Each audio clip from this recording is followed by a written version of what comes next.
नमस्कार मंडळी, आपल्या चॅनेलवर तुम्हा सर्वांचे स्वागत. आज आपण भारत सरकारची अत्यंत महत्त्वाची आणि खास ज्येष्ठ नागरिकांसाठी डिझाइन केलेली ज्येष्ठ नागरिक बचत योजना म्हणजेच सीनियर सिटीझन सेव्हिंग स्कीमबद्दल सविस्तर माहिती घेणार आहोत. या योजनेचा मुख्य हेतू निवृत्त नागरिकांना सुरक्षित आणि नियमित उत्पन्न पेन्शन मिळवून देणे हा आहे. जर तुम्ही निवृत्त झाला असाल किंवा निवृत्तीच्या जवळ असाल, तर हा व्हिडिओ तुमच्यासाठी खूप फायदेशीर ठरणार आहे. चला तर मग सुरुवात करूया. सर्वात आधी जाणून घेऊया, सीनियर सिटीझन सेव्हिंग स्कीम म्हणजे काय? ही केंद्र सरकारची एक अल्पबचत योजना आहे. खास करून ज्यांनी 60 वर्षे पूर्ण केली आहेत त्यांच्यासाठी बनवलेली आहे. ही योजना पोस्ट ऑफिस आणि सर्व मोठ्या सरकारी बँकांमध्ये मिळते. सरकार दरवेळेस या योजनेच्या व्याजदराचा आढावा घेत असते, ज्यामुळे गुंतवणूकदारांना बाजारातील बदलांचा फायदा होतो. तर आता पाहू या योजनेची पात्रता काय आहे. कोण गुंतवणूक करू शकतो ते बघूया. या योजनेत गुंतवणूक करायला काही ठराविक नियम आहेत. एक म्हणजे साधारण नागरिक ज्यांचं वय 60 वर्षे किंवा त्याहून जास्त आहे. दुसरं म्हणजे स्वेच्छेने निवृत्ती घेतलेले, ज्याला व्ही-आर-एस असंही म्हणतात. ज्यांनी 55 ते 60 वर्षांच्या दरम्यान निवृत्ती घेतली आहे, तेही गुंतवणूक करू शकतात. पण त्यांनी निवृत्तीचे फायदे मिळाल्यापासून 1 महिन्याच्या आत अर्ज करणे गरजेचे आहे. तिसरं म्हणजे संरक्षण दलातील कर्मचारी. निवृत्त लष्करी कर्मचारी आवश्यक अटी पूर्ण करून वय 50 वर्षे झाल्यावर या योजनेचा फायदा घेऊ शकतात. पण एक लक्षात ठेवा, दुर्दैवाने एन-आर-आय किंवा हिंदू अविभक्त कुटुंब या योजनेत खाते उघडू शकत नाही. आता पाहूया गुंतवणुकीची मर्यादा. तुम्ही किती रक्कम गुंतवू शकता? मित्रांनो, या योजनेत मोठे बदल झाले आहेत. एक म्हणजे किमान मर्यादा. तुम्ही किमान ₹1000 गुंतवणूक सुरू करू शकता. कमाल मर्यादेबाबत सांगायचं झालं तर आता एका व्यक्तीला ₹30 लाख गुंतवणूक करण्याची परवानगी आहे. आधी ही मर्यादा ₹15 लाख होती. तिसरं म्हणजे संयुक्त खाते. तुम्ही तुमच्या जोडीदारासोबत हे खाते उघडू शकता. जर पती आणि पत्नी दोघेही पात्र असतील, तर ते स्वतंत्र खात्यामार्फत एकूण ₹60 लाख गुंतवू शकतात. पुढचा विषय आहे व्याजदर आणि परताव्याचं गणित. या योजनेचं सगळ्यात मोठं वैशिष्ट्य म्हणजे याचा व्याजदर. मुदत ठेवी आणि बचत खात्यांच्या तुलनेत याचा व्याजदर खूपच चांगला आहे. सध्या ज्येष्ठ नागरिक बचत योजनेवर 8.2% दराने व्याज मिळतंय. आता आपण बोर्डवर पाहूया की किती रुपये गुंतवले तर किती व्याज आणि एकूण किती रक्कम मिळेल. तुम्ही जर सीनियर सिटीझन सेव्हिंग स्कीममध्ये ₹5 लाख गुंतवले तर 8.2% व्याजदराने 5 वर्षांत तुम्हाला अंदाजे ₹2,05,000 व्याज मिळेल. हे व्याज मिळाल्यावर तुमची मॅच्युरिटी अमाउंट होईल ₹7,05,000. आता पुढे वळूया.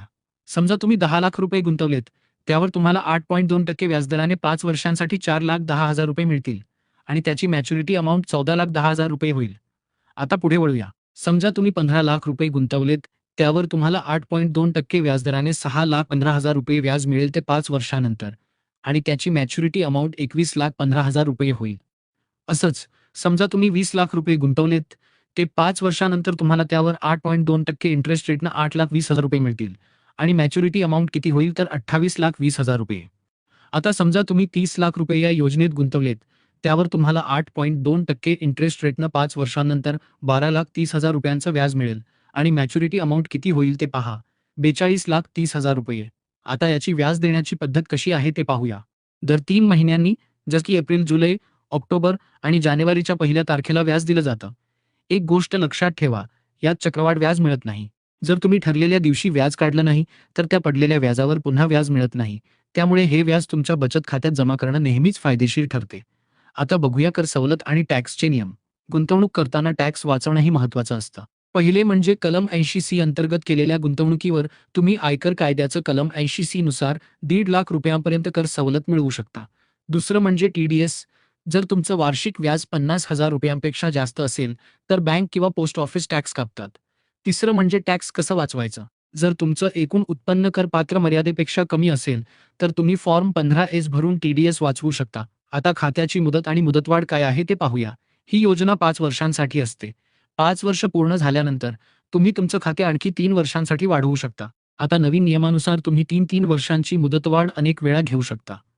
मुदत संपल्यापासून 1 वर्षाच्या आत मुदतवाढीचा अर्ज करणे गरजेचं असतं. सीनियर सिटीझन सेव्हिंग स्कीममध्ये पैसे गुंतवताना ते 5 वर्षांच्या लॉक इन कालावधीसाठी असतं.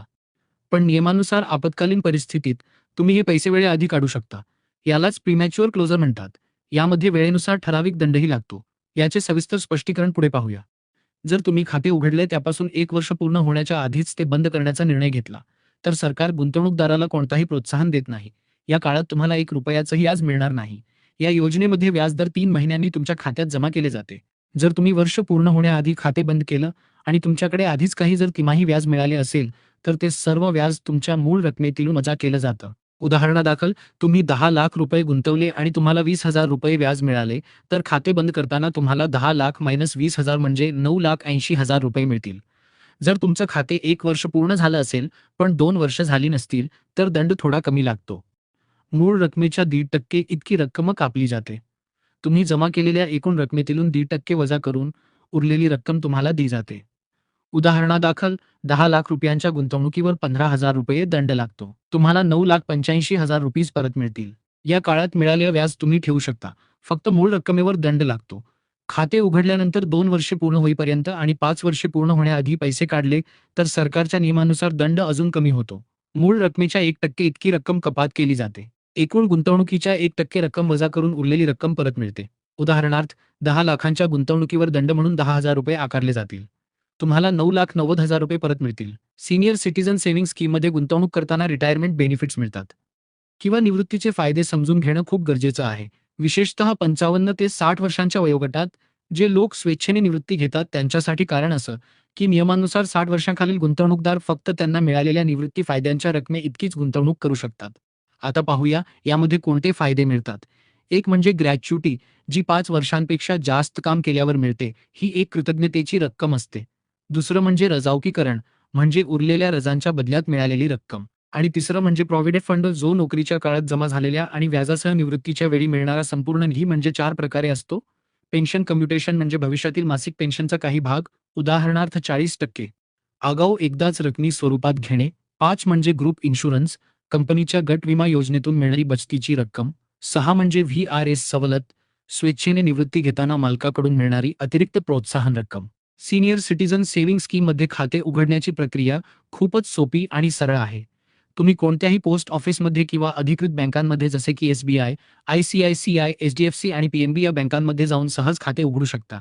हे खाते उघडायचं असल्यास तुम्हाला खाते उघडण्याचा फॉर्म भरायचा आहे. तसेच 1 लाख रुपयांपर्यंतची गुंतवणूक तुम्ही रोकड स्वरूपात करू शकता. पण त्याहून जास्त रकमेसाठी चेक किंवा डिमांड ड्राफ्ट लागतो. आता पाहू कोणती कागदपत्र लागतील. या योजनेसाठी आधार कार्ड आणि पॅन कार्ड हे दोन्ही अनिवार्य आहेत.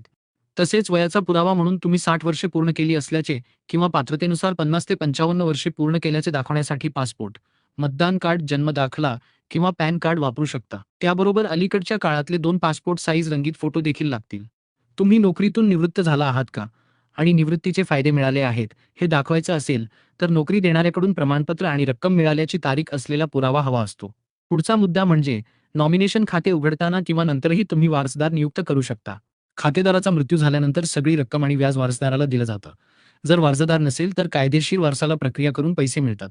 आता या योजनेची तुलना बँकेच्या FDशी करूया. हे सगळं आपण टेबलवर पाहूया. समजा तुम्ही 10 लाख रुपये गुंतवलेत तर दोन्ही योजनांमधून परतावा कसा मिळेल चला पाहूया. आणि इथे बँकेचा सरासरी व्याजदर 7% धरूया.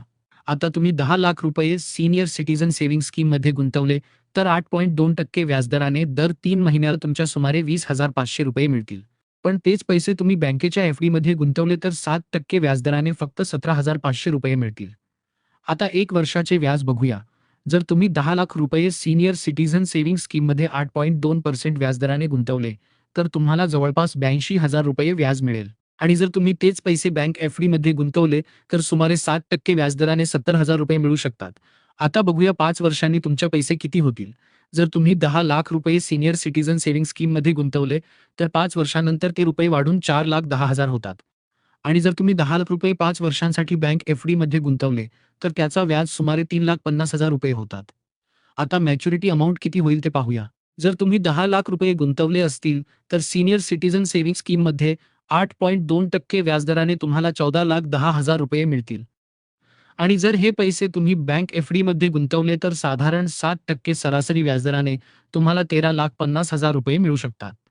आता यामध्ये किती फरक आहे ते बघा. 60,000 रुपये तर हीच कमाल आहे सीनियर सिटीझन सेव्हिंग स्कीमची. आता या योजनेचे फायदे आणि तोटे पाहूया. फायदा नंबर 1 म्हणजे पूर्ण सुरक्षा. कारण भारत सरकारची खात्री असल्यामुळे पैशांचा काही धोका नाही. दुसरं म्हणजे नियमित उत्पन्न, दर 3 महिन्यांनी पैसे मिळतात, ज्यामुळे खर्च भागवणं सोपं होतं. आणि तिसरं म्हणजे जास्त व्याजदर. इतर सरकारी योजनांच्या तुलनेत चांगला परतावा मिळतो. 4 म्हणजे पोर्टेबिलिटी. तुम्ही तुमचं खाते एका पोस्ट ऑफिसमधून दुसऱ्या पोस्ट ऑफिसमध्ये किंवा बँकेत ट्रान्सफर करू शकता. आता तोटे पाहूया. एक म्हणजे कॅपिटल लॉक इन, 5 वर्षांचा लॉक इन कालावधी असतो. दुसरं म्हणजे कमी व्याजदराचा धोका. भविष्यात सरकारने व्याजदर कमी केले, तर मुदत वाढवताना कमी दराने व्याज मिळेल. आता शेवटी पाहूया, तुम्ही गुंतवणूक करावी का? जर तुमचं वय 60 पेक्षा जास्त असेल आणि तुम्हाला तुमचं आयुष्य सुरक्षित ठेवून त्यातून घराचा खर्च चालवायचा असेल, तर ही योजना योग्य आहे. यात जोखीम नाही आणि समाधान 100% आहे. आजच तुमच्या गुंतवणुकीचे नियोजन करा आणि निवृत्तीनंतर सन्मानाने आयुष्य घालवा, हे लक्षात ठेवा मित्रांनो. ही माहिती फक्त शैक्षणिक कारणांसाठी दिलेली आहे. गुंतवणुकीपूर्वी अधिकृत वेबसाईट किंवा तज्ञांचा सल्ला नक्की घ्या. तुम्हाला हा व्हिडिओ आवडला असल्यास लाईक करा. तुम्ही या योजनेत गुंतवणूक केली आहे किंवा करणार असाल तर कमेंटमध्ये हो लिहा आणि गरजू लोकांसोबत हा व्हिडिओ शेअर करा. सर्वात महत्त्वाचं म्हणजे तुम्ही अजूनही योजना परिचय चॅनेलला सबस्क्राईब केलं नसेल तर लगेच करा. धन्यवाद.